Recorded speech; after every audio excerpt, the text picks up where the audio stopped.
যে শেখ আহমদুল্লাহ সাহেবকে তারেক রহমান সাহেব আমাদের বাংলাদেশের মাননীয় প্রধানমন্ত্রী তিনি ইনভাইট করেছেন এবং জাকাত সম্পর্কে তার কাছ থেকে তথ্য উপাত্ত নিয়েছেন। আমি গত 6-7 বছর আগে দেখেছিলাম প্রপার ওয়েতে যদি জাকাত আদায় করা যায় তাহলে 6 থেকে 6,500 কোটি টাকা জাকাত আদায় করা সম্ভব। বহির্বিশ্ব থেকে অনেক জাকাত বাংলাদেশে যাওয়ার সুযোগ রয়েছে, কিন্তু যে মানুষগুলো জাকাত নিয়ন্ত্রণ করে তারা প্রপার ওয়েতে এগুলোকে ইনভাইট করতে পারে না এবং বৈশ্বিকভাবে এগুলো তুলে ধরতে পারে না, বিধায় বহির্বিশ্ব থেকে কিন্তু জাকাতের পয়সা যায় না। দেখেন, শেখ আহমদুল্লাহ বাংলাদেশের একটা অ্যাসেট। মাননীয় প্রধানমন্ত্রী তারেক রহমান সাহেব যে উদ্যোগ বা পরিকল্পনা নিয়েছে, শেখ আহমদুল্লাহকে তিনি মূল্যায়ন করেছেন, এটা অবশ্যই অ্যাপ্রিসিয়েট করার মতো।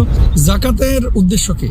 বাংলাদেশে এই যে জাকাত এখন যারা আপনারা আদায় করছেন এবং বহির্বিশ্বে অনেক এরিয়াতেই আমাদের ভাই এবং বোনেরা জাকাত আদায় করেন।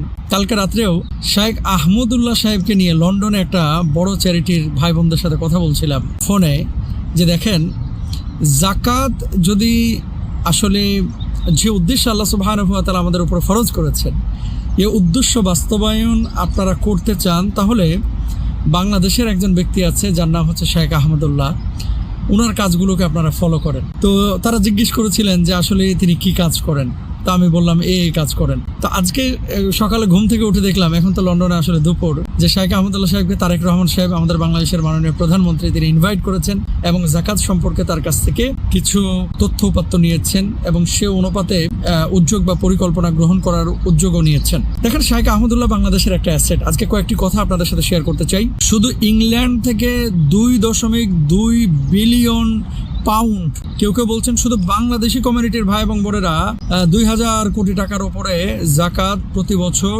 দেন এই ব্রিটেনের মুসলমানরা, বাংলাদেশি, ভারত, পাকিস্তানের সব মিলিয়ে লন্ডনে এবং লন্ডনের বাইরে যারা আছেন। বহির্বিশ্ব থেকে প্রচুর জাকাত কিন্তু বিভিন্ন অঞ্চলে যায়, কিন্তু বাংলাদেশে সে অনুপাতে জাকাতের পয়সা ধরেন মিডিল ইস্ট অথবা ধনী মুসলিম দেশগুলো অথবা ইউরোপের দেশগুলো থেকে সে অনুপাতে যায় না। যায় কিসের টাকা? জাকাতের শাড়ির টাকা, জাকাতের লুঙ্গির টাকা। জাকাতের উদ্দেশ্য কি? ধনী গরিবের আর্থিক ব্যালেন্স, তাই না? এখন ধনী গরিবের আর্থিক ব্যালেন্স রক্ষা করার জন্য শেখ আহমদুল্লাহ সাহেবের যে উদ্যোগ বা পরিকল্পনাগুলো, আমি ধন্যবাদ জানাই মাননীয় প্রধানমন্ত্রী তারেক রহমান সাহেবকে যে তার চোখে বা নজরে বিষয়গুলো এসেছে। কর্মসংস্থান তৈরি করা। গত বছর শেখ তিনি যে সমস্ত যুবকদেরকে, যুবতীদেরকে কর্মসংস্থান বা দক্ষতা ভিত্তিক কর্মসূচির আওতায় নিয়ে এসে তাদেরকে শিক্ষা দীক্ষা দিয়ে জাকাতের পয়সা থেকে কর্মসংস্থান তৈরি করে দিয়েছিলেন। এবছর অনেকে কিন্তু জাকাত দেওয়ার উপযুক্ত হয়ে গেছে। তার মানে কি, কিয়ামত পর্যন্ত যদি আপনি শাড়ি লুঙ্গি দেন জাকাতের পয়সা থেকে, দারিদ্র কখনোই দূর হবে না, বিমোচন সম্ভব নয় যদি আপনি প্রোডাক্টিভ কোনো কিছু না করেন।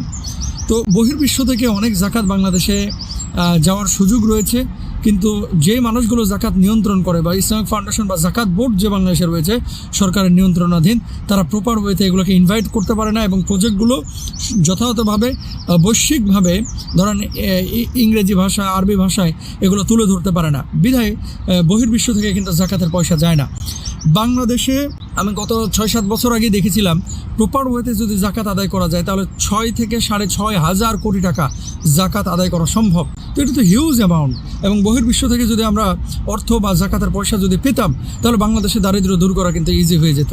এই জন্য মাননীয় প্রধানমন্ত্রী তারেক রহমান সাহেব যে উদ্যোগ বা পরিকল্পনা নিয়েছে, শেখ আহমদুল্লাহকে তিনি মূল্যায়ন করেছেন, এটা অবশ্যই অ্যাপ্রিসিয়েট করার মতো। আমরা তাকে ধন্যবাদ জানাচ্ছি এবং প্রত্যেক আলেমকেই যে সংসদে যাওয়ার আসলে যেমনই দরকার আছে তদ্রূপভাবে কিছু আলেমকে রাজনীতির বাইরে থাকাও দরকার আছে। শেখ আহমদুল্লাহ সাহেবের থেকে কিন্তু আমরা বিষয়গুলো পাই যে তিনি সবার সম্পদ, আলহামদুলিল্লাহ, সবার সম্পদ তিনি, আলহামদুলিল্লাহ। তো বিশেষ করে যারা হর্তাকর্তা হবেন ইংরেজি ভাষায়, আরবি ভাষা এবং অন্যান্য ভাষায় আন্তর্জাতিকভাবে বাংলাদেশের যে জাকাতের প্রয়োজনটা এটা তুলে ধরতে হবে ইনশাল্লাহ। যুবকদেরকে কর্মসংস্থান দেওয়ার ক্ষেত্রে জাকাতের অর্থটাকে বেশি ব্যয় করার চেষ্টা করতে হবে ইনশাআল্লাহ তাআলা। তারপরে তারেক রহমান সাহেব যে এই যে সবাইকে আপন করে নেওয়ার যে মানসিকতা, যেটা এখন পর্যন্ত আমরা দেখছি তৃণমূল সমস্যা থাকলেও এগুলো অবশ্যই প্রশংসার দাবি রাখে, এই জন্য আমরা ধন্যবাদ জানাচ্ছি। জাকাত আমাদেরকে প্রপার ওয়েতে আদায় করার তৌফিক দান করুন। শেখ আহমদুল্লাহ সাহেবকে আল্লাহ তাআলা উত্তম হায়াত দান করুন, হায়াতের রিজকে ইলমে আমলে আল্লাহ সুবহানাহু ওয়া তাআলা তাকে